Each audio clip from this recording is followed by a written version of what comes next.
Hey everybody! So today we are going to talk about a major energetic shift that is taking place in just a couple of days. Major astrological shift, major planetary shift, however you want to, whatever wording you want to use, taking place in just a couple of days. As I'm filming this, it is Friday, March 28th of 2025. Then tomorrow, March 29th of 2025, we have the solar eclipse in Aries, and then towards the end of the day, on Sunday, March 30th of 2025, we have transit Neptune move out of Pisces and into Aries. This really is a major shift because Neptune stays firmly in a sign for about 12 years, 13 years. Its orbital period is 164 years. So this is a big one. And 2024 ended in November of 2024. We had transit Pluto move into Aquarius for good, and by that I mean transit Pluto when it moves. When I say a planet moves into a sign for good, what I mean is it's not going to retrograde back into the other sign. it's in the new sign for good. So transit Pluto moved into Aquarius for good at the end of 2024. Then, at the beginning of 2025, we had the transiting nodal axis change signs. It changed from Aries and Libra to Virgo and Pisces. So we started off 2025 with a shift as well. Now, sorry, there was a thing that came up on my phone. Now we have transit Neptune move into Aries, shift into Aries. Later on this year, we will have transit Saturn move into Aries. We will have transit Uranus move into Gemini. So there's a lot of shifts going on, a lot of energetic shifts. How this actually impacts you personally does depend on your natal chart. All of these planetary shifts that are occurring this year.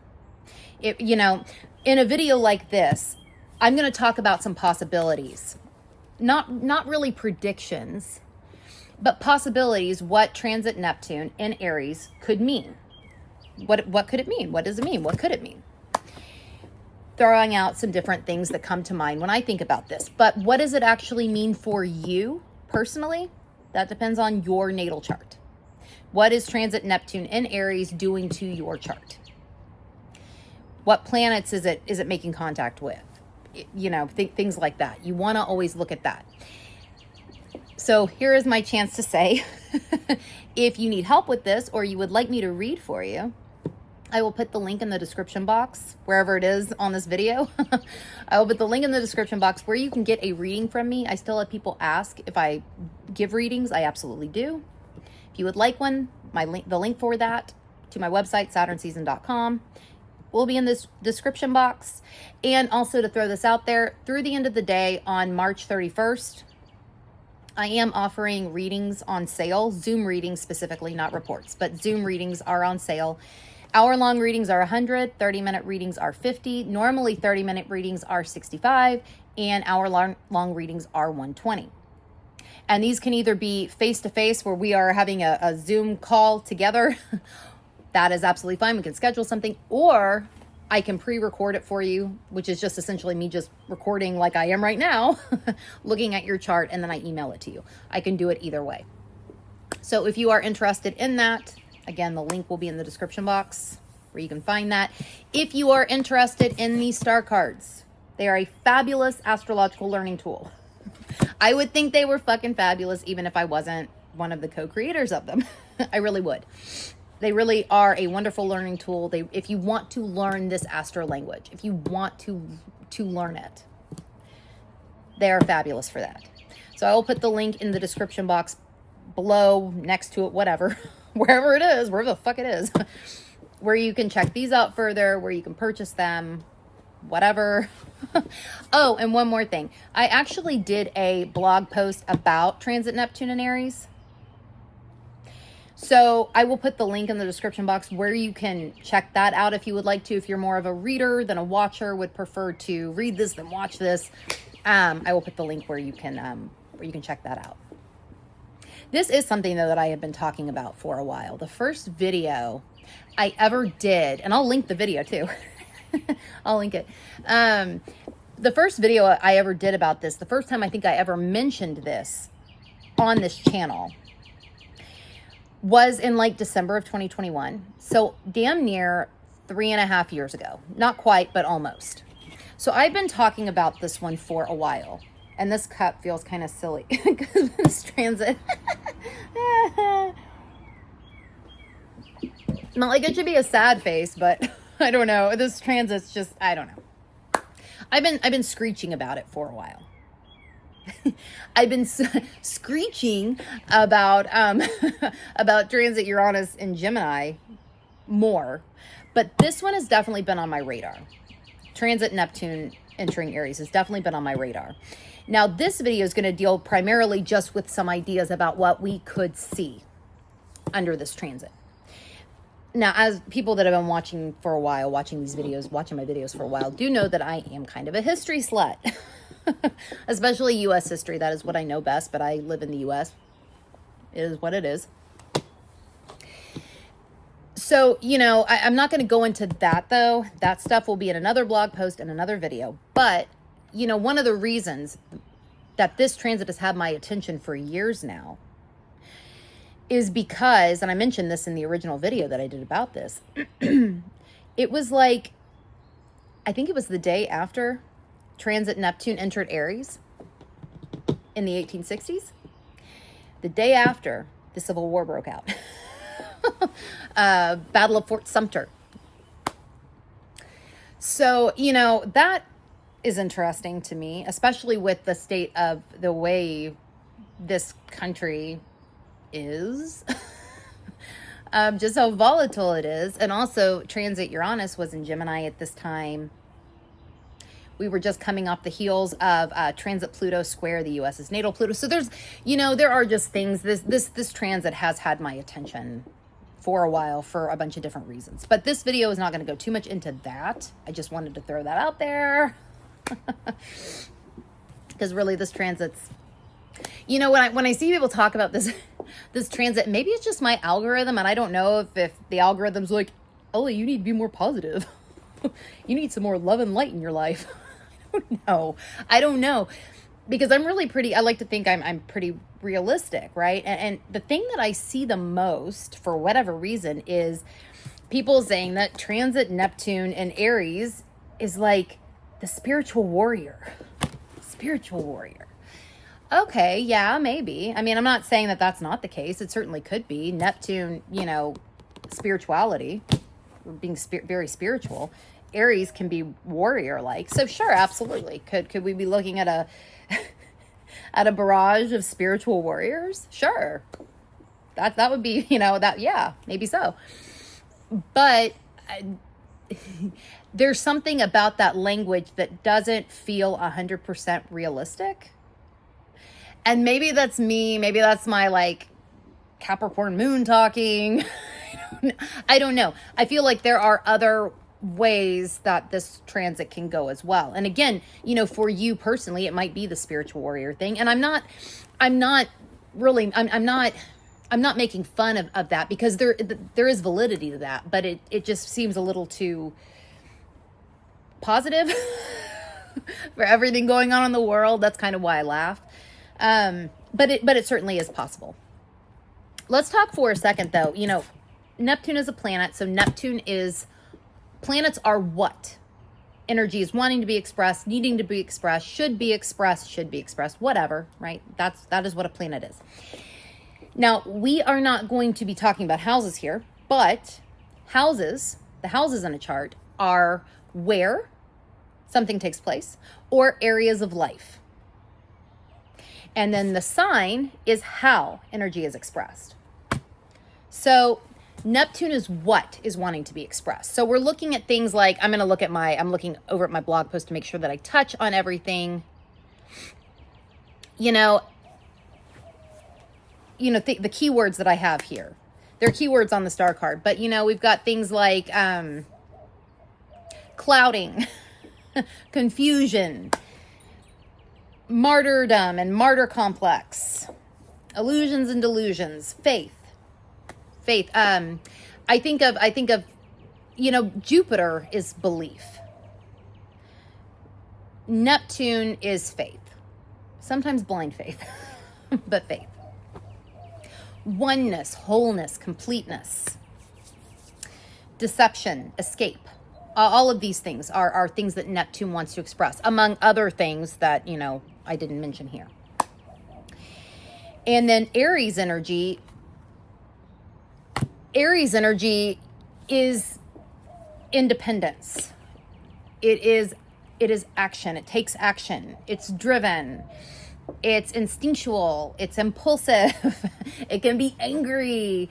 New beginnings. All of these kinds of things, among other things that I didn't just say there.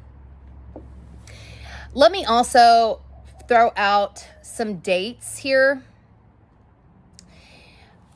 because I don't think I said this. Transit Neptune will enter Aries for the first time on March 30th of 2025 through October 22nd of 2025. And then it'll slip back into Pisces for a few months. And then Neptune will move into Aries again from January 7th of 2026 through May 22nd of 2038. So for a little over 12 years, Transit Neptune will be in Aries for good, meaning it won't slip back into Pisces, won't move into Taurus, and Aries for good. Then, you know, it'll move into Taurus in 2038, and then Neptune will move back into Aries for the last time from October 22nd of 2038 through March 24th of 2039. Just want to make sure I got those dates out there.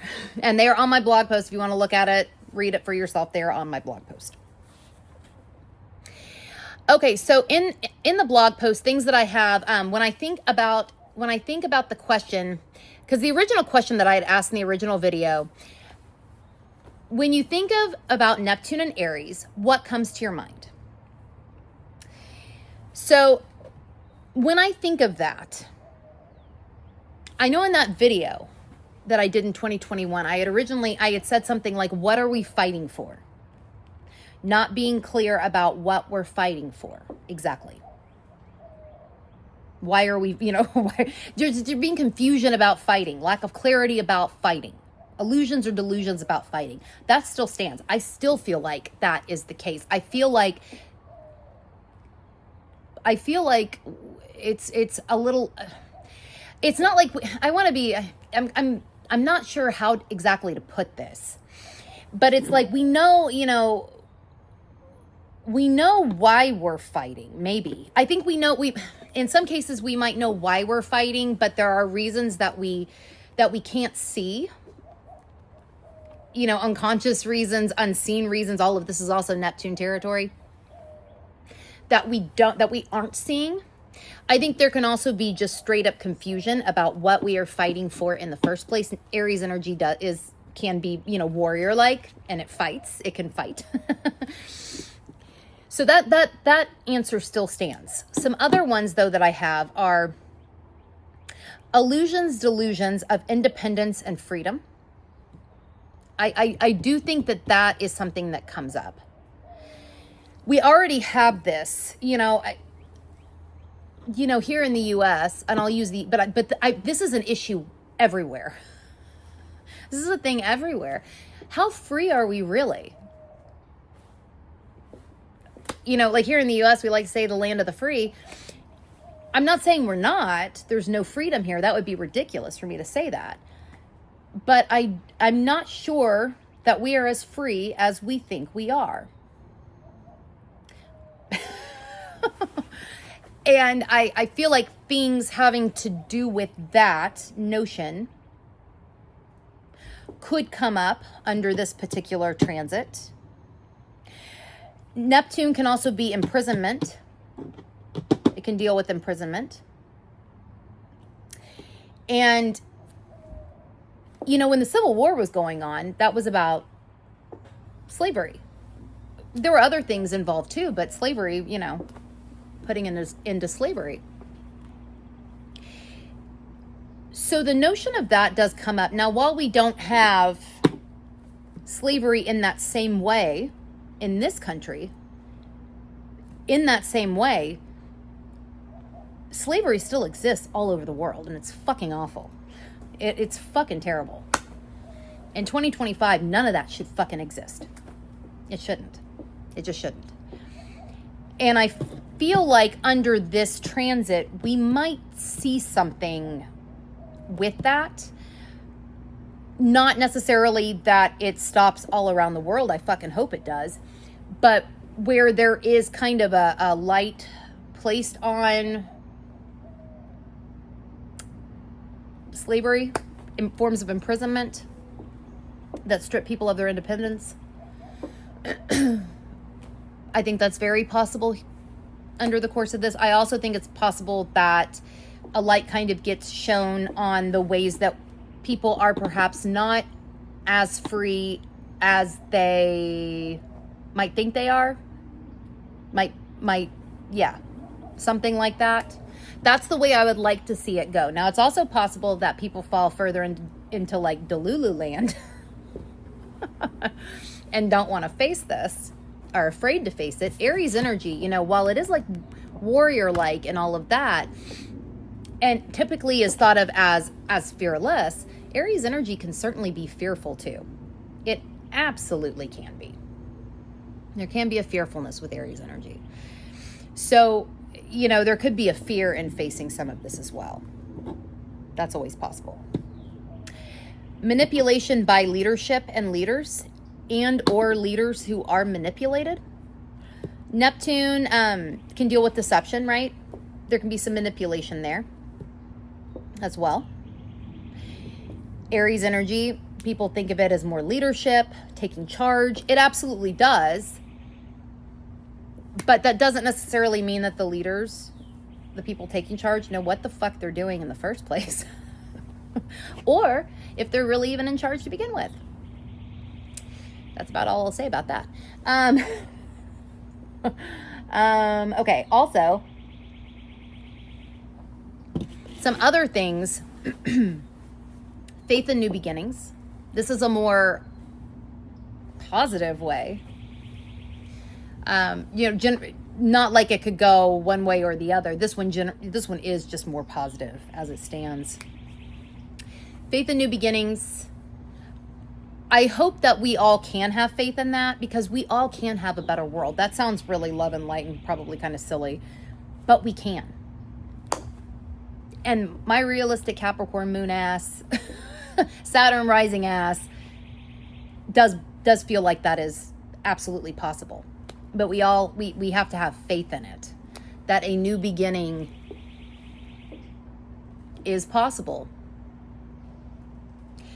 I think we also, though, need to be very clear on what that new beginning is, because Neptune, again, can be lack of clarity. I think there does need to be a clarity in what that new beginning is. Whatever kind of new beginning we are trying to create individually, collectively. This could be on a worldwide collective scale. This could be on a scale within a country, whatever. A state, if you're in the U.S., whatever. Faith in new beginnings, though. Being very clear about what those are, what you want them to be. Creative new frontiers. Neptune is incredibly creative, highly, highly creative. So it does seem like we could be embarking on creative new frontiers. This could, again, be in an individual way, individually, collectively. I think we'll see it collectively, but individually certainly is possible as well. I don't have spiritual warrior, but I have spirituality through the self. And by that, I mean, maybe people are able to tap in a little bit more to spirituality that comes from within, that isn't necessarily taught or comes from a book or whatever. Not that there's anything wrong with that, but oftentimes spirituality that is taught tends to be a little bit more dogmatic or religious, and the kind of spirituality that Neptune deals with is spirituality without typically speaking, generally speaking, without the dogma attached, without the religion attached. So it does make me think that perhaps people are more inclined to go for that spirituality, feel inclined to go towards spirituality up through the self versus looking for or needing somebody to show them how to be spiritual and people just kind of doing what feels instinctually right for them. Aries is also instinct. These are just kind of the things that come to mind when I think about this particular transit. Also, it's interesting. This is, okay, I believe I use the term fever dream in my blog post. A friend of mine that I was recently talking to also used the same term, but not about Neptune and Aries, which is weird because Aries tends to have a correlation with fevers, as does Mars, which is the ruler of Aries. So, and Neptune being dreams as well. Fever dream feels like more like it would be a Neptune and Aries thing, but really, it's not even just me and this friend of mine, but I've also seen other people say it too, that it's like this period that Neptune has been in Pisces, and Neptune is the modern ruler of Pisces, so it's domicile in Pisces, comfortable there. But this period has felt like a fever dream. There are so many things that have happened under this transit, both to myself as an individual, to the collective, where it's like, did that really just happen? Like, did that really just happen? Like, so many times throughout this entire transit. Like, whoa, did that just happen? Is this really real? What the hell's going on here? I mean, really. So many things. And it does seem like,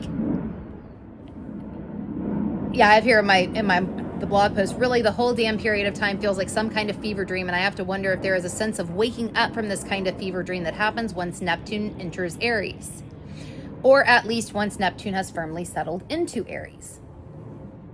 Now, it's interesting because people already seem to be kind of waking up from this fever dream.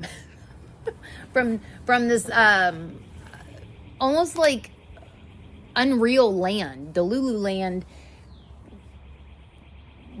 People do seem to be kind of waking up to it, waking up from it, realizing how fucky shit's been, realizing, and I'm not even talking about collectively, I mean like in their own lives. Like, they might be like, damn, for the past, maybe not the entire time transit Neptune was in Pisces, or has been in Pisces, but for a lot of it, they'll be like, damn, it feels like I've been asleep since, I don't know, 2017, 2016, whatever.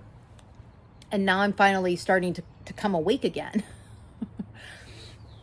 Now, people have told me that without using that term fever dream. But definitely where I've seen the term fever dream used, those people for sure are starting to it's like they've been in a state of, I don't want to say hibernation, but in a state of maybe not wanting to see things, which Neptune and Pisces is very comfortable doing. It's very comfortable not seeing things. It's very comfortable keeping its head in the sand, or its head in the clouds, or its head up its ass, or wherever the hell its head is.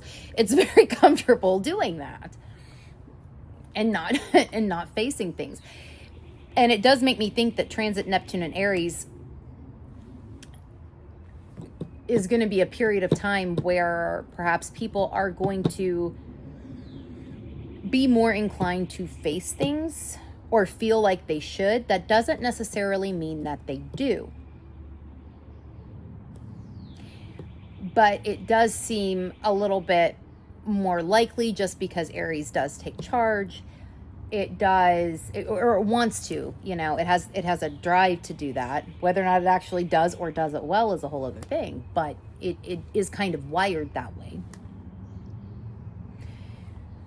So, yeah. just some thoughts about transit Neptune and Aries. I'm sure I will be talking about this more. I'm sure I will. I know I'll do something kind of US centric somewhat soon, since this transit is taking place in just a couple of days. But if you want to share your own thoughts on transit Neptune entering Aries, what you think it might mean for the collective, what we might be seeing, how you think it might go, what you think we might expect.